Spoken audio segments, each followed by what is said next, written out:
Okay, now I have the two gentlemen.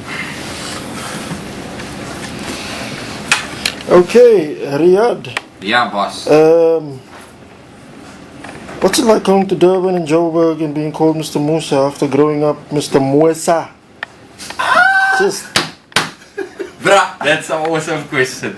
That's the best question I've ever had. It's actually, you know. Arthur, are you from the Cape? I am born and bred in Manenberg, yes. Yeah. I've been in Durban for 12 years.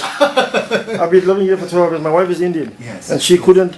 We lived we got married in Durban. We lived here for 3 months. And we moved down to Kenilworth. I'm not sure if you know where the farm store is in Kenilworth. Yeah. We lived upstairs. There's a pharmacy in Kenilworth. Yes. We lived upstairs to the pharmacy, and it's like at the foot of the mountain.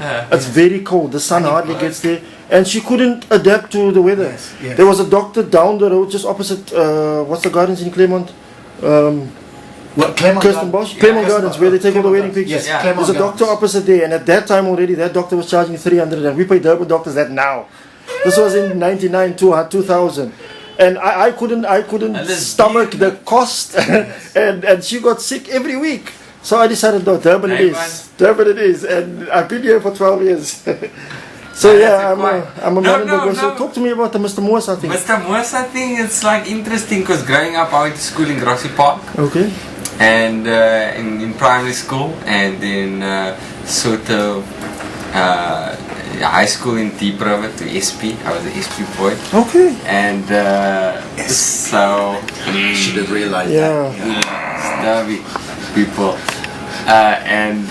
You know, like in terms of the Moosa thing, it's something I've actually developed since I've been to Johannesburg. You know, my dad has always said Dr. Moosa, but the really set in understanding the differences I become aware of only when I came to Joburg, which was just after I graduated. And then I became aware of all of these things. And my wife was also, she's from KZN side, so she doesn't like me saying roti. That's roti. Yes, that's a roti. Huh? Yes. And we actually try to, and some Moosa and some Moosa. Yes. We actually try to bring that into the script to show also that the mother in my in the movie she's not from the same background.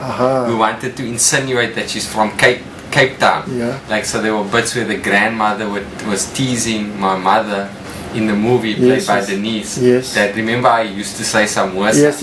Right? Yeah. And that had to be cut out because of whatever reason. Then there was Anaruti and all of that. There's so actually a part of the movie. It's interesting that you brought that up. Splendid. Wow. Vincent, it's just something for you. You've been out of the country for like 35 years. I don't know how many times you've been back. Regularly. You have. You don't sound like you're from, your Kumar and 42's accent doesn't come through in this movie.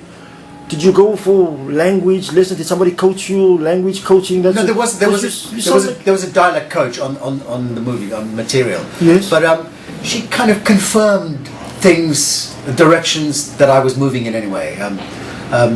She was very helpful in the sense that she gave me a technical, phonetic little railroad to run on. That was very useful, I have to say, because I had to find something that authenticated the character's reality in Johannesburg, which is very different from the Cape.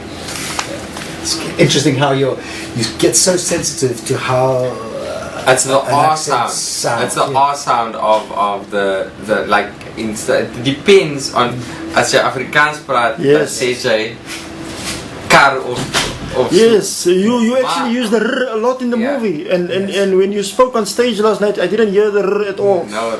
But I think that all of that stuff, my 35 years in Britain has and my dad used to say it's like file the edges of your your accent, which is probably a good way to describe it, because again, this going back to the thing of being a chameleon, you have to find a way of getting hold of the character. Charishma was saying, you find something small and you build on.